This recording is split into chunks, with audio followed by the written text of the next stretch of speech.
Hi, today we're going to talk about what Mars does as he makes his movements through all the signs of the zodiac. So, different costumes he puts on, the different tools he uses, and how he goes about getting what he wants, because that's what Mars is all about.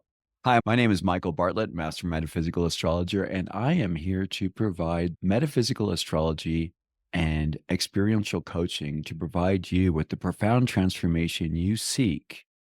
Please check out my website, coremichael.com, for more information. As you can see from this initial slide of Mars going through the signs, there are various different costumes, different tools he's using, different means that he's going to go about getting the things he seeks and meeting the desire that is driven within his heart, whether you're a male or a female or whatever your gender or sexual identification is. Mars is in the chart for everyone and represents this sort of more masculinized energy that is considered more outgoing and pushy and assertive. Some keynotes about Mars. The glyph here is a circle with an arrow pointing out of it. We know this as one of the universal symbols for man. Mars can stay in a sign for 6 to 7 weeks unless it goes retrograde, and then it can stay in a sign for as long as 5 to 6 months, which really intensifies that Martian energy in that sign when that happens. It takes roughly 2 years to go through all the signs. And if you think about it, most of us who have had kids or been around kids or were kids ourselves at one point, which is all of us, I don't know if you know about the terrible twos. And what happens at the terrible twos is really when Mars comes back to that same place in the chart it was when you were born. And it is this ability to say no and this ability to assert oneself and to be forceful and to be a little more aggressive, maybe throw temper tantrums and stomp and really, I'm not going to do it. And that's all Mars activation energy. That's why we call it the terrible twos, but it's really actually the Mars return. That's a little secret for you guys there. Mars goes retrograde for about 60 to 80 days at a time. And it represents, as I've said, our need to desire, our drive, the way we insert ourselves in life and in relationships and into situations, and reveals how we actually go about what we want in life, as I've said before, and also can sometimes represent the type of car you're likely to have. We'll get into that a little bit later. As I talk about each time when I talk about the planets going through the signs, what I'm talking about is from our reference point of here on Earth. The sun and all the planets are circling around, apparently, from our viewpoint to the constellations, which are a band of stars out in space. And wherever these planets are, like today we're talking about Mars, wherever they appear from our vantage point to those is where we consider those planets to be. And so we go through each of the signs in order. So we start with Aries. Mars in Aries is a very fascinating position because Mars rules Aries. So you understand these are the race car drivers. These are the short and sometimes long distance runners. If you have Saturn involved in here, that might help add to an ability to keep going. But these people are going to be fairly competitive. They're not going to take no for an answer, at least not the initial no. And they mean business. You can see this part here with wearing the armor as we keep showing for Aries. And so it represents this ability to really go after things. It's very instinctual. It's an instinctual fire. It is looking for where the juice is in life and going after it. This is a Ferrari driver. This is someone who's driving a Jaguar. This is someone who's driving a fancy high performance vehicle. Then Mars moves into the more calm, relaxed, receptive sign of Taurus, where he gets to kick back for a little bit. You can see him there sitting on his chaise and sipping some red wine and eating grapes. It's not a real common place for you to find Mars. Mars doesn't really feel as comfortable in the place of Taurus, but can get a lot of things done. Very practical, very business oriented. It's going to be very structured in the way they go about doing things. Can be very clear about boundaries and when you overshoot your boundaries, and they're going to be very conscious of that. And these individuals are actually, even though in spite of the fact we see this Mars sitting on a sofa, they're not afraid to do the work that's necessary. I have a dear friend who has Mars on the midheaven in Taurus, and I can't tell you how many amazing things this woman does and creates in the world, and just is a never ending source of energy for her. Of course, it's a maverick placement with her on the midheaven. And then Mars moves into Gemini. Now, when Mars moves into the air signs, it's not very easy. Oh, sorry. The cars that a Mars in Taurus is likely to drive are cars that involve comfort, that are very dependable, good old German, Mercedes, a BMW, something you could buy, you can hold on for a long time, and maybe it even appreciates in value because that's important for Mars in Taurus. Mars in Gemini, on the other hand, is going to be out doing everything, going to have almost a fire. What do they call it? A stick in every fire. That's just meaning like doing so many things at once. As you can see here for the figure for Gemini, we see the cell phone, we see the fencing outfit, we see the twins. So the hard part for Mars in the air sign, starting off with Gemini, is the duality factor. Mars is a single point. If you look at the glyph, there's that arrow pointing out. It is seeking singularity. It's seeking its single point. It's seeking the bullseye in the target, so to speak, if we're going to borrow a little bit from Taurus a second ago. But when it gets into Gemini, it's hard because it sees different avenues of interest. It wants to go to the left and it wants to go to the right, and it's not sure what it'll do. So chances are this Mars in Gemini will actually take the time and go. I don't know if you'd say take the time, but we'll actually go and take both routes in a short period of time to understand which ways they go, because they want to know that when they get on that road, they have a fine way and a clear way to go, even if things are going to separate them. They will stop and smell the roses a little bit. They will stop and talk with people, which is a little different than that Mars in Aries sort of energy, and even that Mars in Taurus energy, which can be a little bit standoffish. If you're liking what I'm offering here today, please hit the like button. Please subscribe. Please share with your friends. Please comment. What is your experience with Mars? Where is your Mars in your chart? What do you do with your Martian energy? Do people find it to be too much? Do they find it works out really well? Inquiring minds want to know. Mars in Cancer is not really an interesting thing. Mars wants to go and plant his seed and move on. But here in Cancer, you can see he's holding a baby, he's holding a bottle, he's having to settle down. Mars in Cancer people are going to be able to settle down because that's going to be the framework for which their Mars operates. But it's a little bit of a restless Mars. It might be someone who moves every 5 years, buys a home, a new home every 5 years, or moves to a new place to live every few years just to get a little bit of a change going on with that Martian energy, but still really has an important attachment to home. That's what's going to happen a little bit with that Cancer and Mars. Also going to be a really strong defender and courageous defender because remember, Mars also is how we express our courage in life, how we show our bravery, so to speak. So Mars in Cancer is going to be very protective of whatever is Mars's, whether it's family, friends, home, those sorts of things.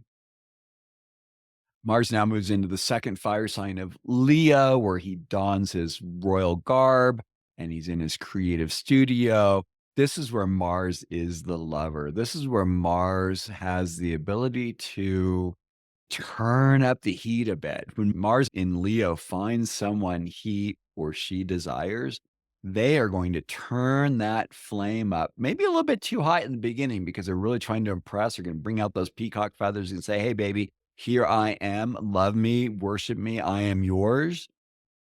And they might have to learn how to maybe turn that down a little bit, maybe put a few of those peacock feathers away, maybe show that brilliance, that beauty, that creativity, but not burn the people around them. That would be one hardship around with that Mars in Leo. Mars in the fire signs is a very, very active experience. Even though this Mars in Leo is a fire sign, it does represent our lovers, our expression. The ability to have children would be really well expressed here as well. This would be really important for someone with Mars in Aries, one's paternity. Then Mars moves over into the sign of Virgo, ruled by Gemini, where Mars has to be a little bit more precise, where Mars kind of, this is actually a little bit more where it'd be really good. This would be someone maybe like a Formula One race car driver where they really understand the minutia of how the vehicle works and also what they need to do and what kind of gas they need to put in or what kind of fuel they need to put in, what kind of tires you need to put on your car so it really moves efficiently and well.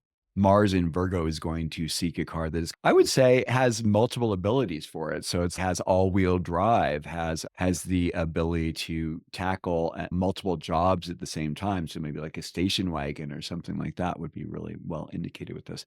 This is a Mars that is really willing to do due diligence. This is a Mars that actually, it's funny because we talk about Mars in Leo as being a real intense and amazing lover, but Mars in Virgo is actually known for being more of a resourceful lover, right? Because we're talking about Virgo. So this is someone who really wants to please his or her partner, or their partner. This is really important when it comes to Mars and Virgo and the people they love, actually. because it's about service, right? That's why it's in the hospital room there. I want to thank Christine Chianchi, the amazing artist who hand painted in oil every single one of the figures I'm using in this video. She also put together the scenes for each of the signs, which is really typically lined a little bit more for the houses, but does actually have applicability to each of the signs through the zodiac. You can visit Christine on her website at cchianchi.com. As far as the Astro Theater book, which has been put together with the artwork and with some key words so you can learn astrology in a very simple and easy way, is available on Kindle, Apple, and you can even order it from your local favorite bookstore. Then that Mars moves into Venus's sign of Libra. We talked about that duality factor. And again, here's this part of duality. So this is someone Mars and Libra can maybe have a little bit of an agenda. Might this be someone who could maybe dress up really nicely and maybe have different attitude about what they want to get from someone with Libra and the air signs, I would say, as there can be two different faces they give people. So here we see him being very debonair and wearing his tuxedo and carrying the balances. But we can see in this figure behind here, this knife being cast. So we know that there could be something where Mars can maybe get himself or herself into trouble sometimes in marital relationships or in partnership because the desire nature can be strong, maybe drawn to the beauty of someone else. Beauty is going to be really important for this Mars and Libra because that's going to be like the balm for them. And also harmony and balance, which is not an easy lesson for Mars to learn. Very deep lesson to experience. Mars moves into the sign of Scorpio. Mars rules Scorpio. This is a very rich placement. As I said earlier, Mars also rules the sign of Aries. Probably the most two confrontive signs out of the zodiac, I would say, are Aries and Scorpio for very different reasons. But Mars is the culprit in both of them. These are the people who are going to hold back a little bit, but they're going to track and catch things. And they'll likely bring to bear whatever it is that you've been giving to them at some point. Because one of the aspects with Scorpio is it wants you to feel how they feel. And that can sometimes be a little bit of a challenging part for people. They don't realize maybe that they have passive aggressive tendencies, or maybe they treat people in a way that isn't really the best. Mars and Scorpio is really going to point it out. See that sword behind him here? That's available for to give it to people when they need. Then Mars then moves from Scorpio and moves into the final fire sign of Sagittarius. This is a very interesting adventure. This is someone who likely will go and travel to other places and have amazing experiences that involve things that kind of push the boundaries.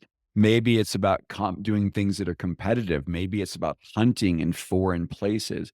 Maybe it's about hunting for knowledge in ancient books in old libraries scattered across the world. Mars in Sagittarius is a seeker and is going to be devoted to a certain higher flame of expression, so to speak. Again, I want to thank you. If you are liking what I'm offering here today, please hit the like button. Please subscribe. Please leave comments. Please share. I really like to hear from you. You're an amazing audience, and I love the opportunity to connect with you. Thank you so much for this. Mars then moves into Mr. Business Capricorn. This is going to be a pretty dedicated Mars. It's going to be very intentional. It is going to find ways of doing things and getting things done that are built upon systems and built upon foundations that will accomplish its goals. Mars in Capricorn, probably when they're younger, is going to drive maybe a used luxury vehicle, a Lexus or an Infinity or something like that. But when they get older and when they become successful, which is likely to happen at some point, they are then going to want to drive around in something that's a little bit more luxurious and represents the work and the status they've attained, because that's what's really key with Mars in Capricorn. Mars then moves into the idealistic, airy sign of Aquarius. These individuals are the flaneurs. These are the people who walk around in neighborhoods and observe and see what things are doing, see how people operate, see how life expresses itself in its myriad forms. Aquarius Mars wants to spread the light of the Aquarian age and insert consciousness whenever possible when it's on the highest level. When it's on the personality level, these are the ones who are going to get really cranky being driving behind a car that's going super slow. The air signs and the fire signs really don't want to have anyone in their way. If Mars in Aquarius had its way, it'd be able to turn its car into an airplane or a helicopter immediately and just fly over and get to wherever it needs to get to. And then we get into the final Mars placement for the zodiac, which is the sign of Pisces. This is the deepest, most sacred place of the zodiac. Mars in Pisces is a little bit like Mars in Virgo in the sense that they want to seek to serve, but there's going to be a pursuit slightly on a higher octave of what Sagittarius was explaining is the last mutable sign. But moving into the final sign of Pisces is this understanding and acceptance of the oneness of all that is, because that is what Pisces is. This Mars in Pisces is likely to have an amphibious vehicle or like to do things on the water, be on the water, express in the water, meditate, sleep, and enjoy the dreams. Very active dream life, I would imagine, and would be actually a very good swimmer. That'd be a really great way to dedicate this energy and move things along, and also a way to clear out the system, so to speak. You can reach me at all these different places for my social media. I want to thank you for joining me today. Have a wonderful day, and please do let me know what your Mars experience is. Take care.